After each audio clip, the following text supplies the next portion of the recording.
Good evening, everyone. I'm Paul Wagman, your host for In Our Midst, an interview program that we at CRC have been presenting since this past January. In this program, we talk to members of CRC, of the Central Reformed Congregation, the full name, who have distinguished themselves in the arts and sciences and public life in our community. Our guest tonight is Jessica Hentoff, and I'm going to start with a bold claim. The Jewish people have been around for roughly 3,300 years, but I doubt there has ever been anyone quite like her. Now, I know that's a dangerous statement, but I challenge you. Name another Jewish woman, or Jewish person for that matter, who has helped found two circuses and has founded herself a circus school. And name another Jewish parent whose son is a professional juggler and whose daughter has been shot out of a cannon, literally. I think there's only one name on that list, and she is our guest tonight. Jessica's story is so interesting that I hardly know where to start. I'll begin by explaining that if you recognize her last name, it's because her father was Nat Hentoff, a famous jazz critic and journalist, champion of social justice, among other things, who wrote for many newspapers, mostly for the Village Voice, over a long career. Growing up on the Upper West Side of Manhattan, Jessica never so much as climbed a tree. Her father once wrote about her, her main sport, this is a quote, her main sport was reading books, and she never left the house without one. But here she is all these years later, the founder and artistic and executive director of Circus Harmony, a circus school here in St. Louis, which trains young people for careers as circus performers, and which also offers recreational classes and skills that people like you may want to attain. People who, like you, who want, for example, to possibly brush up on your juggling. Circus Harmony is more than that, however. It's what a circus school is when it's founded by the kind of person who, in many cases, wants to join CRC. It marries circus schools with Tikkun Olam. Its real mission is character building and bridge building between communities. Or as Jessica poetically puts it on her website, helping others, quote, defy gravity and other limitations by teaching, performing, and promoting circus arts to inspire people of all ages and walks of life. While creating this engine of social change, Jessica has become a force in the circus world. She's on the advisory board of the World Circus Federation. She's on the steering committee of the Global Alliance of Circus Schools, and she's a founding board member of the new American Circus Alliance. She's a board member of the United Palace of Spiritual Arts in New York City, and also a founding member of the Omnicom Circus, a nonprofit circus in New York. And she's a two-time board member of the American Youth Circus Organization. Along the way, she's picked up a lot of awards, including Arts Innovator of the Year from the St. Louis Arts and Education Council, and Outstanding Arts Educator of the Year from Grand Center. So I'm very pleased to bring Jessica to our program tonight. I'll start by asking her some questions, and later on you in the audience can raise questions of your own. Please enter them in the Q&A at the bottom of your screen, and I will be checking for them as soon as I'm done asking her questions myself. Jessica, let's start with the obvious. How and where did a young woman like you from the Upper West Side of Manhattan, Dianu, and not only from the Upper West Side of Manhattan, but the daughter of a man who made his living thinking and writing, Dianu, how on earth did you end up making your living by eating fire and swinging by your heels from a trapeze? Before I answer the question, I have to thank you for that phenomenal introduction. You're welcome. You how I deserve can it. live up to that, but thank you. I so much. It was a God incidence. It was serendipity. It was, they had circus classes at college, and I thought it would be fun. What And college was that? I went to Jessica? State University of New York at Purchase, in Where Purchase, most New York. people don't, where most people study things like English and math and science, right? Right. And to be honest, when I went, I thought I would probably be a social science major and end up possibly being a social worker or something in that direction. Right. And they had circus classes, and it was fun. And now I'm 65 and it's still fun. Well, tell us a little more. So you took circus classes, what, your freshman year, I think? Freshman year, and then I wrote to 50 different circuses saying, I want to come work with the circus for the summer. I'll do anything. I'll clean up after the elephants, anything. And nobody wrote me back except for one. Youth circus run by a Methodist reverend named Reverend L. David Harris, called the Circus Kingdom, that was based in DC, and he wrote me back. And it was a Methodist youth circus, so I didn't answer him. This was before the internet. He called me and he said, why didn't you answer my letter? And I said, because I'm Jewish. He said, that's great. The Circus Kingdom brought young people together from throughout this United States. We met in DC, we put together a show, and then we toured the eastern half of the United States, doing shows in different towns. And wherever we went and did a paid show, we also did a free show for people who couldn't come to us. We went to them. So people in mental institutions, senior citizen homes, prisons, and it was an amazing experience. And I came back from that and went to my circus coach, Warren Bacon, and said, this is it. This is what I want to do with my life, circus. And he said, I'll tell you what my teacher told me, pass it on. And so I've been passing it on ever since. Everybody in my college dorm learned how to juggle, and I just kept going. So you graduated from Purchase, did you, or with a degree in juggling or in sociology? Okay. So what happened next, Jessica? I literally joined the circus. I was a founding member of Big Apple Circus in New York City, and I almost missed my graduation because we had shows, but I made it work. And while I was there, I was studying with two Russian circus performers, Nina Krasavina and Gregory Fedyin, and also working with it, trying to do the nutshell version because I know we don't have a lot of time. So I worked for Big Apple Circus for 2 years, and then went on the road, toured with a number of different circuses. And well, then how did you end up in St. Louis? That's a question, of course. So I was working at, I don't even know if I told you this, I was working at Worlds of Fun in Kansas City with my partner. Yeah. I fell. I went back up in the air as soon as I could, but then broke up with that partner, went back, studied with the Russians. When you say your partner, you mean your trapeze partner, right? Right, yeah, I know now partner means different things. My circus partner. And went back, studied with the Russians, who I got a new partner whose name was Kathy Hoyer, and she was from St. Louis. And we went through circus school together. And then at the end, she suggested that we move to St. Louis, where she was from, where her husband had gotten a job. And if we were in St. Louis, we'd be centrally located for touring.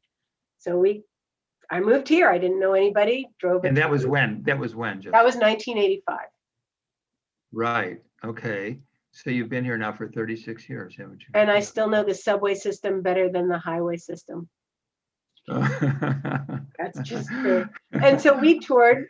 And the second year, we were booked by a brand new show called Circus Flora.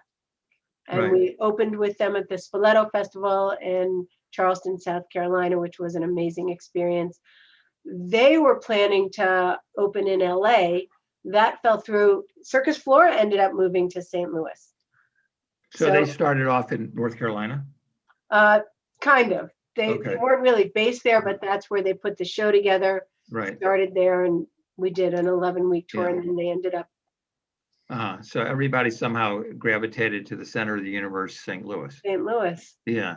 And they asked the performers to go out in the community and teach. And I was one of the performers, and one by one, the others quit, moved on to something else. And I created this troupe called the St. Louis Arches from the kids that I was teaching in the different St. Louis public schools. And they started performing with Circus Flora as well. And then at one point, my partner had made a 5-year commitment to me, Kathy Boyer, we did this incredible double trapeze act. And she said the 5 years are up. And she actually got divorced and left St. Louis. And I was in St. Louis and had these students and was wondering what to do, literally in my apartment going, what am I going to do now? And there was a knock on my door. And it was one of my students whose name was Angel. And she had run away from home and she was asking me to help her. And I'm still friends with Angel. I was at the births of her children, and she did eventually go back home. Was she asking? Oh, she went. So was she asking to stay with you? Or yeah, she just didn't know what to do. Yeah. And so did you in fact take her in at the time? She stayed with me for a little bit. And then she went home. You said, yeah. She went home and she stayed working with me as a circus student, but that's, I mean, the answer, so right? Somebody named Angel actually knocked on your door. I mean, when I was asking, what should I do with my life? Yeah, right. I mean, this would not be obviously accepted in a Hollywood script. I mean, it's really, you're expecting us to believe this. You're right. This is the circus. We do things that people don't believe we can do. And so I really started focusing on the kids. And while I had started the program under the auspices of Circus Flora, they ran out of money and said, we're not going to support the program anymore. And I had all these kids and I couldn't turn around and go, sorry, no more circus. So I decided to start my own nonprofit. And the first program we did was actually between students of CRC and students of an Islamic temple on Grand, the Clara Muhammad. It was a school. And we brought kids from those two places together, taught them circus, and put on a show at both temples. And we called it Circus Salam Shalom. And this was what year then? This I think was 2001. Okay. And it was about how many kids from CRC were involved? Do you remember? I think we had maybe as many as 10 from each place.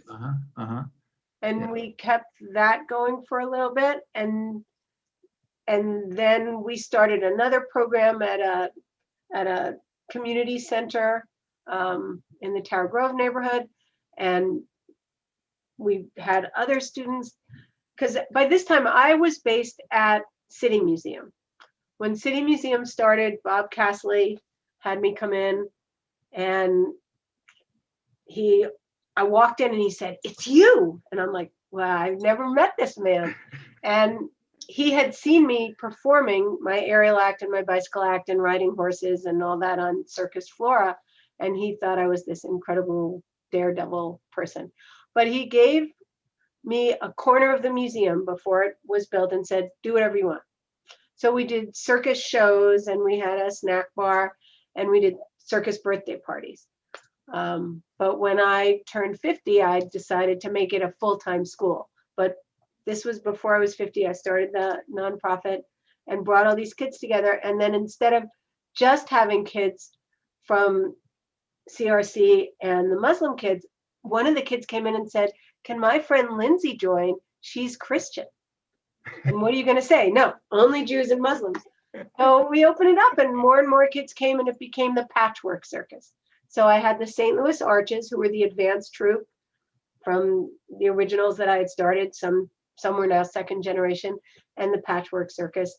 And then I officially started the school inside of City Museum, and it's been going ever since. And we do outreach into different communities as well.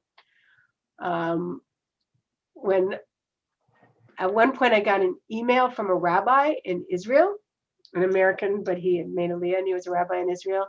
And he was part of a foundation that did things for Jews and Arabs, and just stumbled upon me on the internet and was thinking of doing a program with children. Originally it was going to be theater, and then they decided to do circus. because circus does not depend on words. It's about overcoming fear, and it's about joy. So he just wrote to me asking me, how do you start a social circus? And we wrote back and forth for a while. And then he asked me, okay, do you want to come to Israel? And I've been a member of CRC since it was actually the same time I started at City Museum. I became a member of CRC because that was about what year again? So when did you? Kellen was one, so about 1996, 97, something like that. Okay.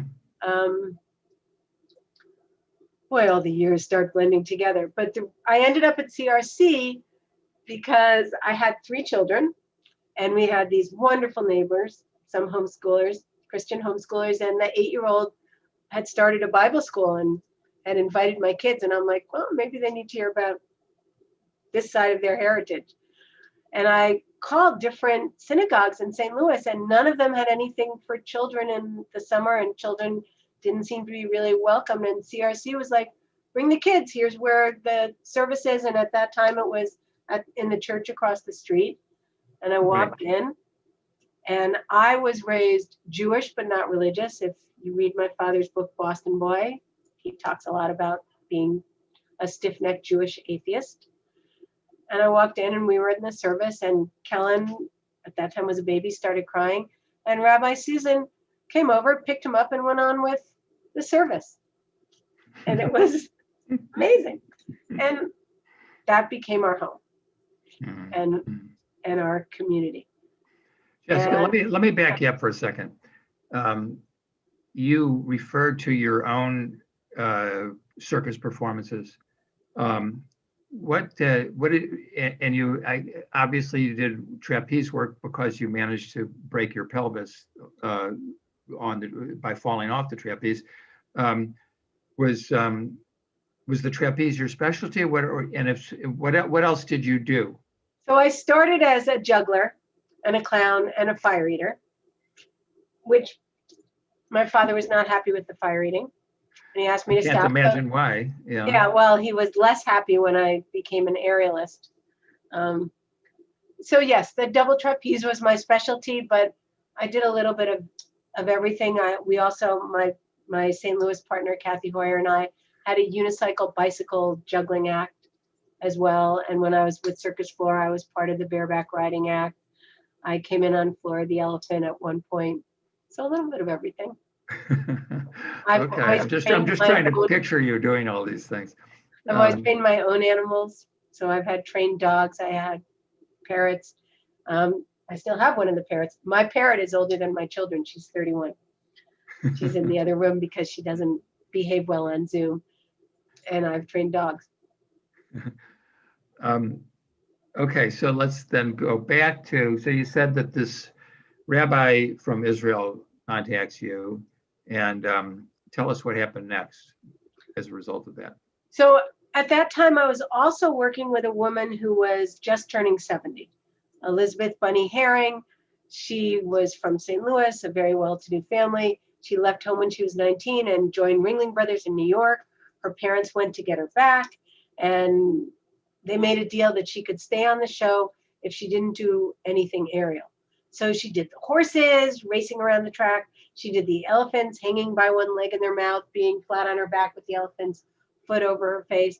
And she came to me when she was 69, and she said, I promised my parents I'd never do aerial, but they're gone now. Do you think it's too late? So I was working with her and teaching her an aerial act, which she did for her 70th birthday and continued to do until into her 90s, and now wants to come back after the pandemic. We'll see. Last time she was on the trapeze, she was 92 or 93. Wow. But I was working with her. She had a tattoo that said in Latin around her ankle, to be rather than to seem. I don't know how to say it in Latin, but that was the translation. So I was working with her.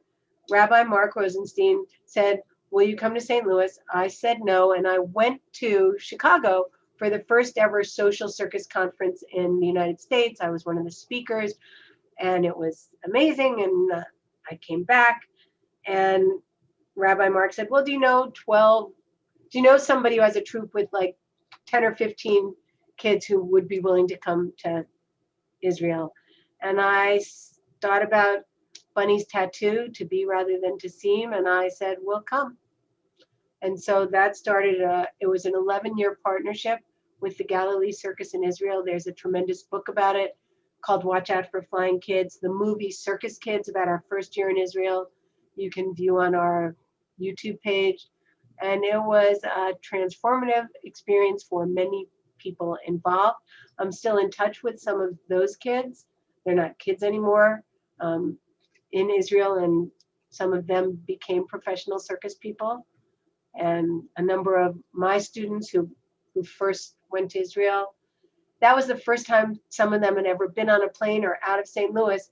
And several of them have now traveled all over the world with different circuses, including Cirque du Soleil. That's amazing. Yeah, why don't you tell us a little bit about some of your alums?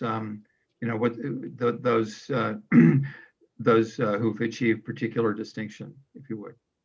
So you did mention two of my biologicals. All three of my children, Keaton, Kellen, and Eliana, who all were born bat mitzvah at CRC, have stayed in the circus. And Keaton is in Australia. He's toured the world with Circa Contemporary Circus, based in Australia. Kellen is one of the top jugglers in the world. Right now, he's touring on the West Coast with Flynn Creek Circus and has also performed everywhere, including Israel. He went back a couple of years ago for an Israeli juggling festival.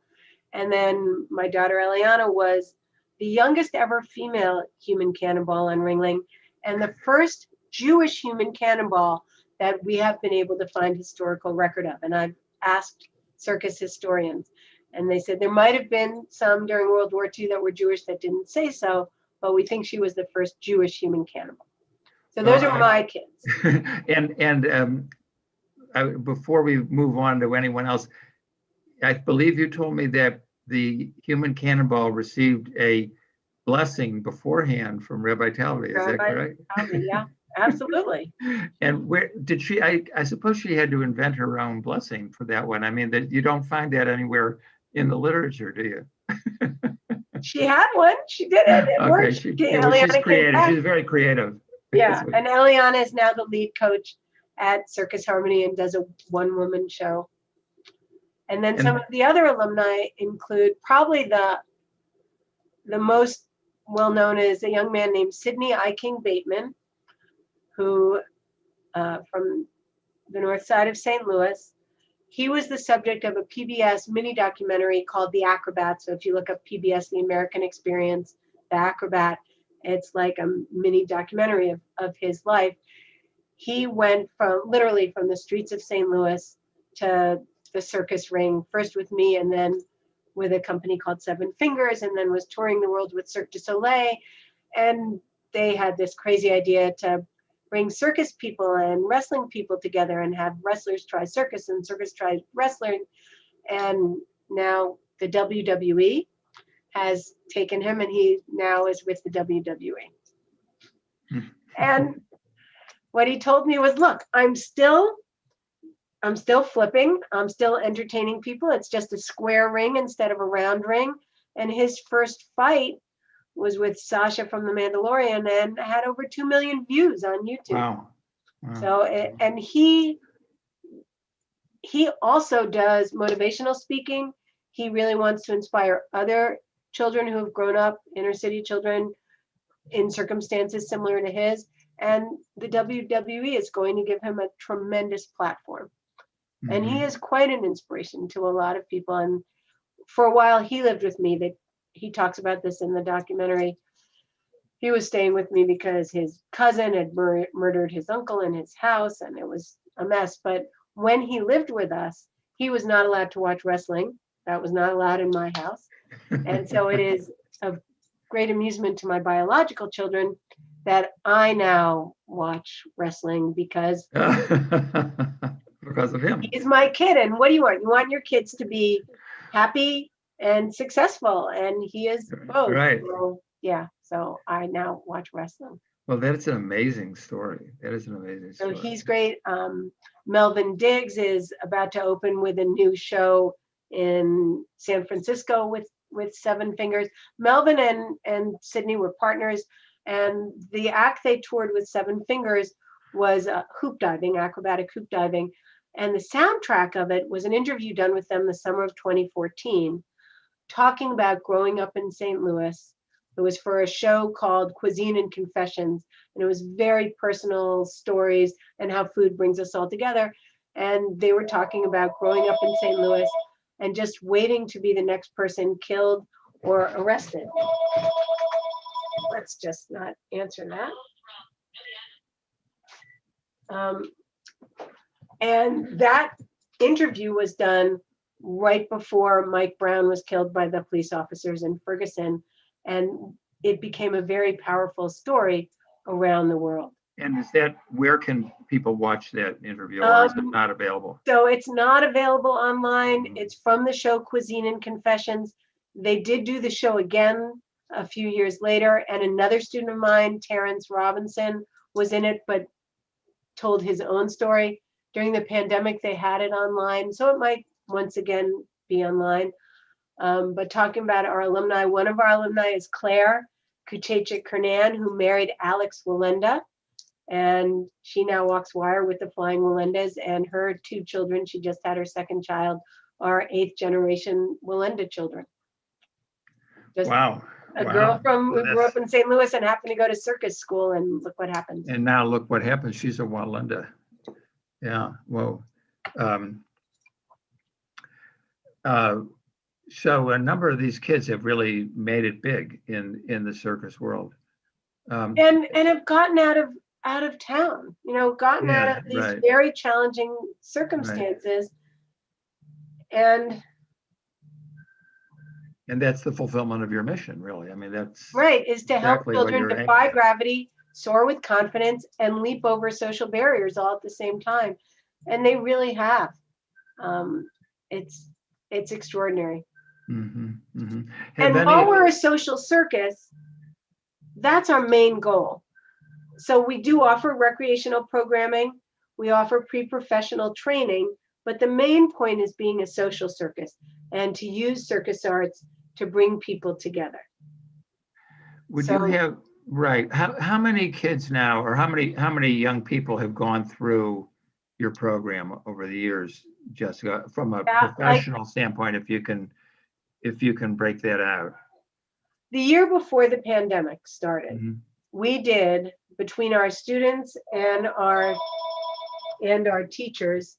So this is, you're now on Zoom, Eliana. I can't talk to you because I'm doing this CRC thing. Sorry. You're a busy lady. So yeah. So you know how a Jewish mother is? This is my Jewish daughter. She's like, I thought you were dead because you were. So I will apologize to her afterwards, but she knew I was doing this because she couldn't come because she was teaching. You can have her call me if you want, and I will back up your alibi. But go ahead, please. She knows I don't even remember. So before the pandemic, we did over 740 shows in our little ring at City Museum, our teachers and our students. In 1 year, 740? In 1 year, because so you're doing like 2 a day. Half-hour shows. You're doing more than 2 a day, really. It sounds yeah, like. And especially during now, we would be doing 3 and 4 shows a day, and we still can't because of the pandemic. And we had over 1,200 students. Some of those students only took 1 class. Some were coming for 15 weeks or different series, different numbers of classes. And then the pandemic hit. And so we kept going online, but we couldn't reach as many people because access is such a big issue. But of those, let's say, I think you said 1,200 students. Right. How many of those are, seriously trying to become circus performers? And how many are people, who just want to learn how to juggle or something like that? Right. So there's like 80 core students at the school and maybe 80. 20 or 30 who come like several days a week, and then 15 that come 5 days a week and are training really hard. And the number varies because, again, the focus is we build character in individuals and bridges between communities, and it's doing that social circus work where we're teaching the art of life through circus. So whether you become a professional or not, you're gonna learn to be more focused and persistent, and you're gonna learn to think on your feet and off your feet in terms of problem solving. You're gonna learn to work with other people. Because when you're doing a pyramid with other people, if it's not working, you can't turn around and yell at them. You have to figure out how to make it work. So when people nowadays say the politics is like a circus or the government is like a circus, you wish it was like a circus. You wish people were working together and supporting each other and creating something amazing. It's an insult to circuses. Yes. Yeah. And actually, somebody on CNN just apologized for using the term circus as a pejorative, which I thought was good. So when you say that you put on 2-3 shows a day, are these shows to which people have to buy tickets? Are they free? What's the so when we do the shows inside of City Museum, the shows are free with your admission to City Museum. We also perform wherever people would like to bring us to perform. We perform with Circus Flora every year. A lot of people confuse Circus Harmony and Circus Flora. They just do the show in the Big Top. We're a year-round social circus school. We just did Let Them Eat Art in Maplewood. We'll be back in Maplewood for the library the end of July. We've done a wedding this year already. We do corporate events. We can do a circus soiree in your backyard or for your neighborhood. We do a lot of school shows. We do corporate trainings. I've been teaching people from Bear how to juggle all over the world. We had to wake up at 6:30 to teach the people in Asia how to juggle. So we teach everybody. Like I told you about Elizabeth Bunny Herring, we start at 3 years old and we teach whoever wants to come. So if I decided that really what I wanted to do in life now that I'm retired is become a juggler, how would I sign up? Go to circusharmony.org. Our summer classes are up. Our fall classes will be up within days. And we actually have a juggling club and a unicycling club that families can come together. We've had parents, we've had grandparents come with their kids, or adults can come alone. We had one mom come to unicycling club and she's like, now I understand why the kids love it so much. It's that sense of real accomplishment. Right. You know, it's not digital, it's not virtual, it's real. So when you say come, you mean you come down to the City Museum? Currently, we are holding the classes at City Museum. We don't do shows there because if you've been to our ring, you can't social distance in that ring. And I understand that capacity is open and masks are lifted, but we protect our most vulnerable. And we have students who cannot be vaccinated. So we are masked all the time. When we go off and do shows, we're masked all the time. And we limit the number of people who can be in the ring. But we have room for you. Come on down. What does tuition cost? It varies, and we also have scholarships available. We're always looking for talented kids. And since I've been doing this for so long, I have had teachers, social workers, people in neighborhoods call me and say, I have this kid and he's flipping on the street and I think he'd really benefit from your program.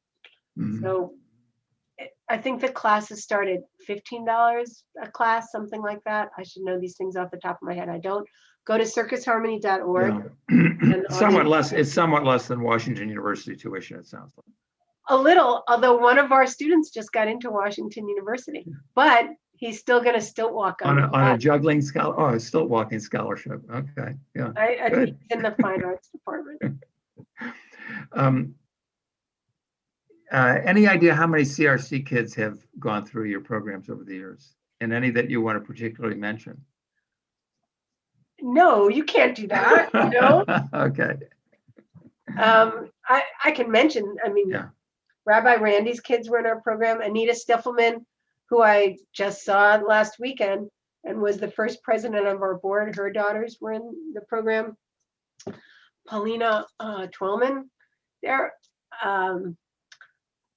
There's oh my gosh. It's okay. I didn't mean to put you on the spot, but there have been CRC kids then. Yeah, Nathan go through the program. A number of CRC kids have come and are still coming.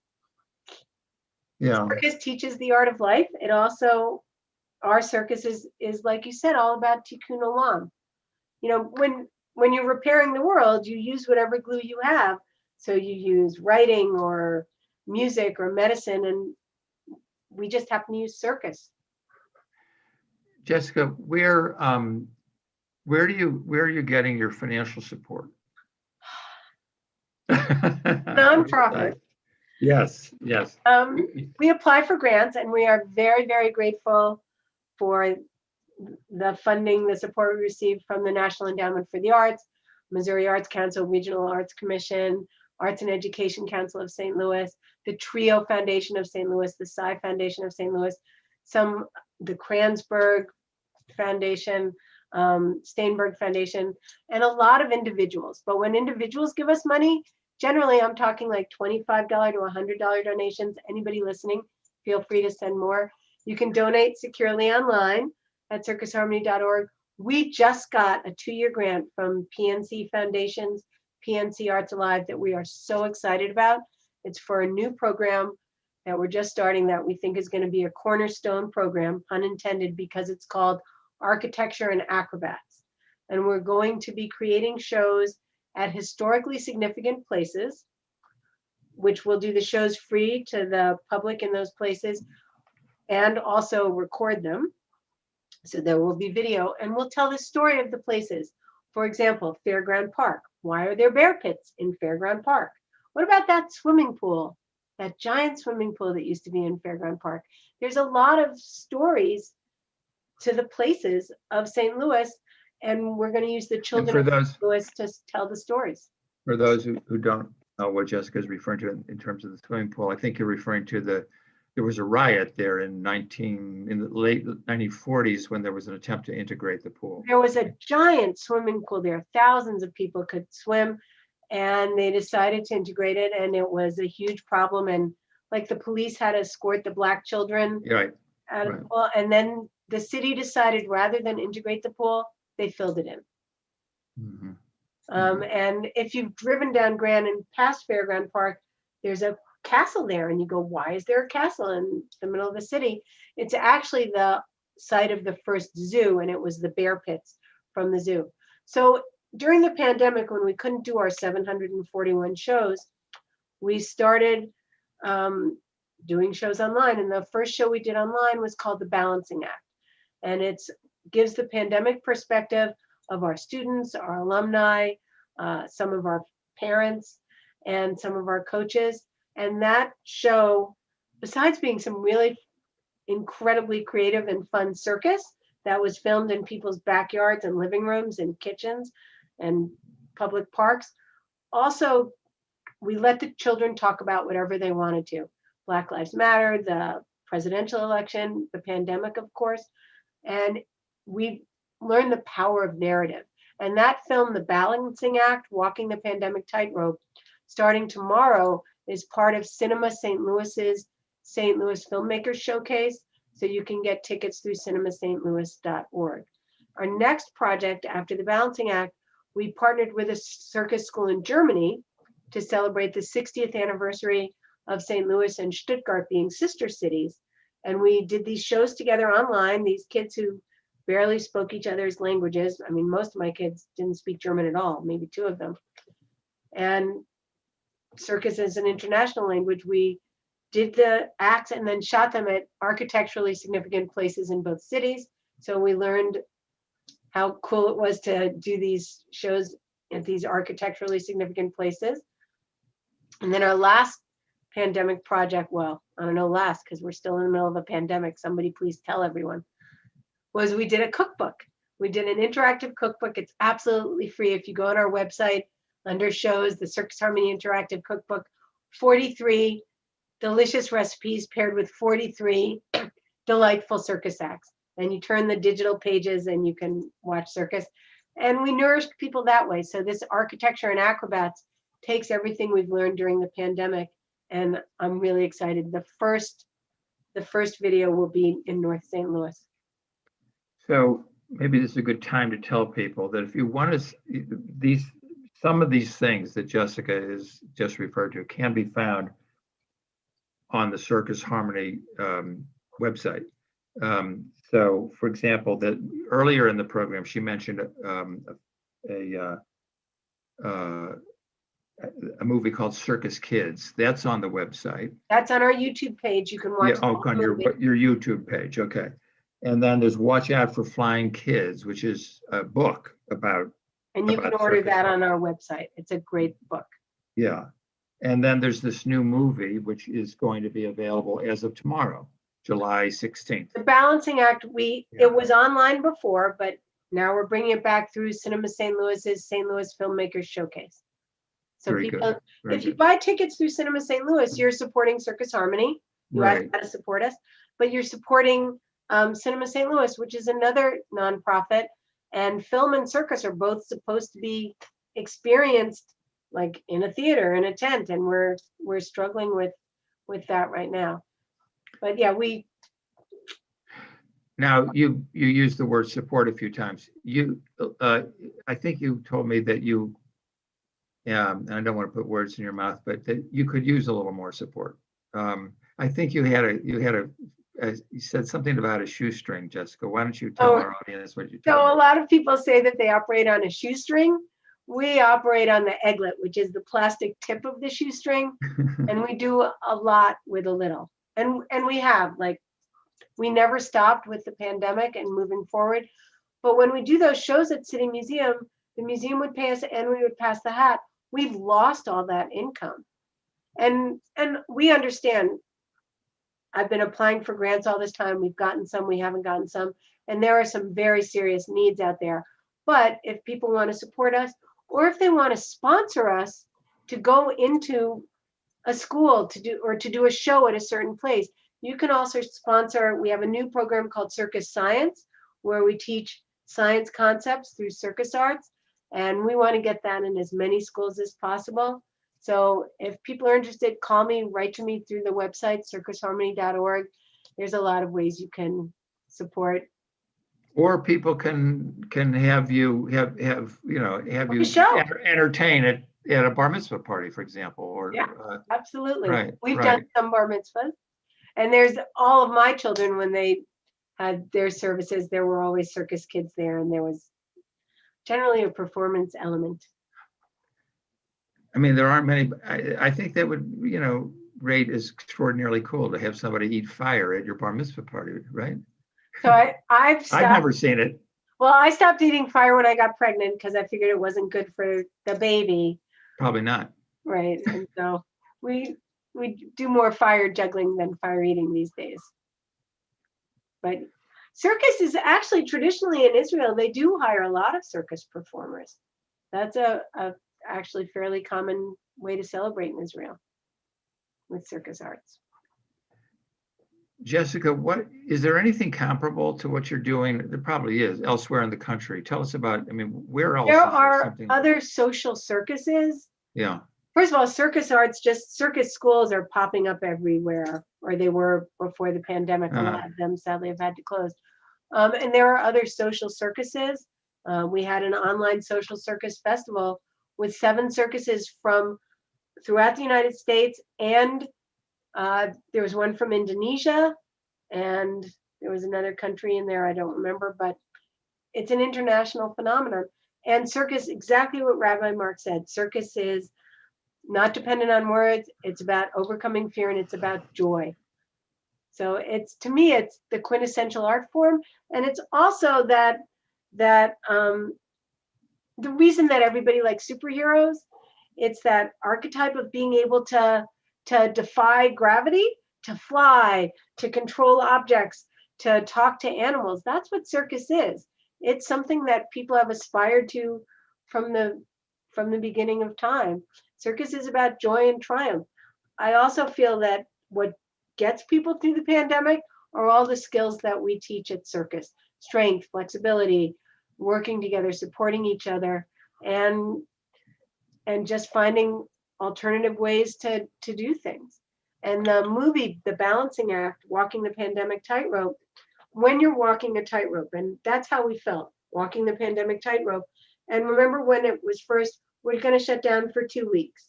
And then it kept getting extended and extended and extended. And you're like, where's the platform? when you're learning to walk a tightrope, if you start to lose your balance, you don't stand in one place and fight for your balance. You take the next step forward. And that's what we're all just doing. We keep taking the next step forward in the hopes that we'll get to the platform and keep our balance meanwhile. Very true. Very true. Jessica, let's say that our audience is composed mainly of adults tonight.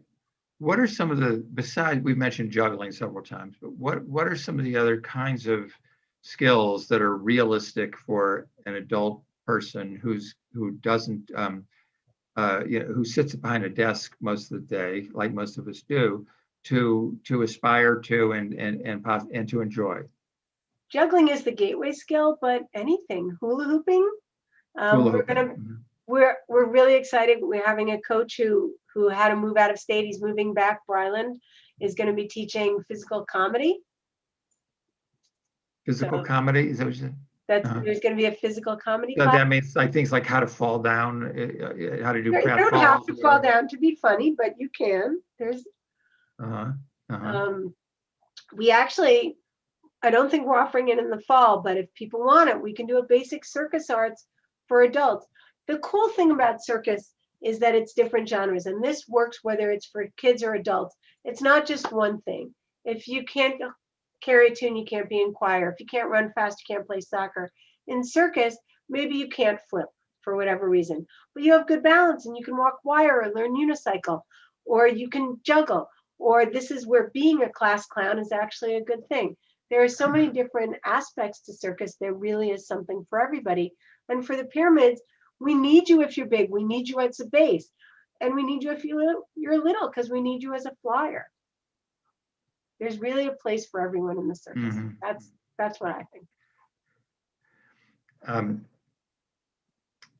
I also want to mention, as far as financial support, that you have a store, don't you, on your website? I can buy my very own Circus Harmony Defy Gravity coffee, for example. Why, yes, you can. Really, I should say. Maple. I don't know. Maple. My dog usually delivers the coffee. Maple. You can see that, right? Maple, bring me the coffee. There it is. Yeah, bring there me it is. Coffee. Bring me Right on cue. Thank you. Good girl. Excellent. And in the cookbook, you can see her grinding the coffee. She doesn't like the grinder and brings the filter as well. Circus Harmony's Defy Gravity coffee gives you a lift, helps a child soar, all in one cup. It's really good coffee. And it was fresh roasted. Like, we use a roaster that roasts it in small batches. So you can order that online and we can deliver it or send it, or you can pick it up at City Museum. And there's also, you sell a lot of other things too, right? Your mugs and apparel. Right, you could get your logo wear, also juggling props, and different Circus Harmony CDs and DVDs. We have some great circus music. Oh, that would be fun. Yeah. Okay, let me see what questions may be coming up in the audience. Okay, there are some. Leslie Kaplan asks, when you're repairing the world, you use whatever glue you have. That says it all, Jessica. Thank you for the phenomenal work you have done and all the lives you have saved, literally saved. And there's a CRC child who took classes with us. Is that right? Leslie, okay, very good. She did great Diablo. So she knows from firsthand experience. Yeah. Okay. Janet Krause says, Jessica, tell everyone how many times your archers and the Galilee Circus exchange visits back and forth. So we were partners for over 11 years, and we went back and forth. It started out every year, and it was so expensive that we went to every other year. I'd have to count it up. But then some of them would come on their own and spend time with us here. We had Yahel Redder spent 2 years with us because he was preparing to go to Circus College, and we have a great track record for getting people into circus colleges around the world. We've had several get into ENC, École Nationale de Cirque in Montreal, which is literally harder to get into than Harvard or Yale. Yahel ended up going to Code Arts in Amsterdam. We've had people get into circus colleges all over the world. Yeah, a friend of mine mentioned that you had a couple who had gone on to this school in Montreal. We've had a number of them. So two of my sons, Sydney and Melvin, we have 2 people there right now. We have 4 if you count. We had a German student who was with us for a year. So right now we have Kyron Walton, Oliver Lair, Isabella Majan, and Yason from Germany are all at ENC in Montreal. It's amazing because they're such a small school and we're an even smaller school, and for us to have so many students. But you can also just come and take classes for fun. Send your kid just to have fun and meet other kids and learn to fly. Or come yourself, come together as a family for the juggling club. How's your liability insurance, Jessica? So actually there was a study done, we have liability insurance, of course. There was a study done that showed circus schools were safer than other after school activities like cheerleading and volleyball and basketball and ice hockey, for gosh sakes, football. All of those things we have a better record for safety. And part of it is how we teach. And this was a national study. But also we're very careful in terms of progressions and safety, knock wood. There was another study done that proved the powerful impact on social emotional learning for children, that the circus arts program they studied, and we were one of them, were as good or better than exemplary other after school programs around the country. Really? Mm-hmm. Because circus doesn't just teach physical, it helps you develop mentally and emotionally and socially as well. Well, obviously it requires a lot of, I would imagine it must require a great deal of self-discipline, right, and focus. Exactly. A lot of times I say that's what we teach is focus, because so many kids nowadays, everything is in such little bites. It's hard for them to do extended focus, to walk a wire, to juggle, to do any of the things we teach. You have to be able to maintain your focus and concentration for an extended period. And that's a challenge to kids. Trusting someone else is a challenge. We teach a lot about trust and responsibility by actually doing it. And whenever we do a show, the comment I get most often, besides, wow, those kids were amazing, what seems to impress people is when the kids fail, because they do. You drop a ball, you fall off the unicycle, whatever, and the fact that they get back on and keep going. Mm-hmm. And that's a heck of a life skill. First of all, presenting yourself in public is a life skill, but perseverance and resilience. How old are the kids when they start? I mean, what obviously there's a range, but what's the youngest that you 3 is the youngest. And right now in the performance troupe, the St. Louis Arches, the current range is 10 to 18. And we have a 16-year-old who's been with us since he was 5 years old. Finn McNamee, he's amazing. We only have time for 1 or 2 more questions, but this is an important one. I want to make sure that I ask you. And there's, well, clearly you have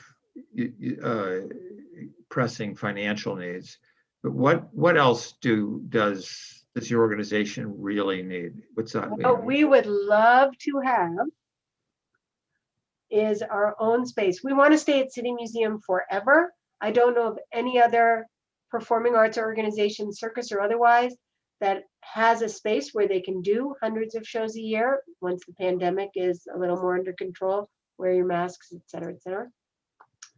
But what we'd like to stay at City Museum, but have our own space where we have more room. Right now, we're very limited in terms of how many classes we have. This is even without the pandemic, it's small. And we have a flying trapeze. We'd like to keep that set up year round. We were setting it up just in the summers. It's not a sustainable business model. So to have our own building, my long-term dream would be to do a charter school, because a lot of kids would do much better if they could do math and then go juggle, right, and study history and then go ride a unicycle. believe me, their academic scores would go up incredibly if you gave them that opportunity instead of making them sit in a chair for 8 hours. So are you saying you need your own space large enough for a flying trapeze? That means what kind of a ceiling? Like 40-foot ceiling. 40 It's a foot. very big space. Mhm. An old church, possibly an old synagogue, or if somebody wants to build us something, that would be ideal. Mhm. Mhm. Well, more people need to know. The other thing that's really a problem in this town is transportation, because we do a lot of outreach programs, and I'll go and teach somewhere and I'll offer kids scholarships, and they can't get to us at City Museum. If their parents have a car, they don't have time to be driving to City Museum and picking them up and all that. And public transportation in the city is not good. Right. So we do have a bus, but it costs money to run the bus and pay a driver, and transportation is an issue. Mm-hmm, mm-hmm. Right, and you're dealing with what percentage of the children that you work with are coming from low-income families, Jessica? It varies, but usually it's around 65-70% in terms of so a clear majority, and they're all going to have various logistical and practical issues coming up all the time. Mm-hmm. So I want to give a shout out to someone who's in CRC. During the pandemic, we lost a lot of our outreach students, and because we weren't teaching there and people struggled with access. Karen Kalish, who should be on this program, adopted a school, adopted Patrick Henry, and got a core of volunteers, many of whom I believe are from CRC, to partner with individual kids and families to make sure that those kids stayed connected. And they went from, I don't know the statistics, something like only 40%, 50% were showing up to almost everybody showing up. Wow. When they were doing online schooling. Mm-hmm. And she has this homeworks program, which before that was just trying to get families more involved. But she's done an amazing job. But there are a lot of schools and a lot of kids, and there are a lot of kids who have fallen through the cracks during this pandemic. It's pretty scary. So I nominate Karen to be on this show. Jessica, I think our time is up. So I want to end on a positive note and say that, what you've done is really, not only is it unknown in the annals of Jewish history, by my own estimation, which is worth practically nothing. Let's strike the word practically, which is worth nothing. But remarkably. Did you research? Oh. It's a wonderful program that you have, or institution that you've developed, and you've obviously had a very, very positive impact on the lives of untold numbers of children. And I think you deserve a great deal of more attention, your program, than it's actually received. Thank you. And I'm pleased to have done my own little bit here, and CRC is its own little bit here to support you. And we hopefully, as the pandemic ends, you'll be able to what metaphor should I use? To spread your wings a little bit more again, and we can all have the pleasure of seeing your children perform. Meanwhile, people can go online, and they can still come down to the City Museum, put on your mask, and come down to the city. If you're outside, you can always look in and see us perform, or we're happy to throw a circus soiree in your backyard and hire us. We'll come perform. I'm happy to talk to people anytime about Circus Harmony and what we do. And if you know a child who needs to fly, let me know. Or if you want to bring us into a school or bring us somewhere to do a show. Circus is about triumph and joy, and we can use a lot of that right now. Definitely. So So thank you so much for asking me to be on this show. Well, you're very welcome. I've really enjoyed this, and I hope our audience has too. Thank you very much. Thank you. Good night.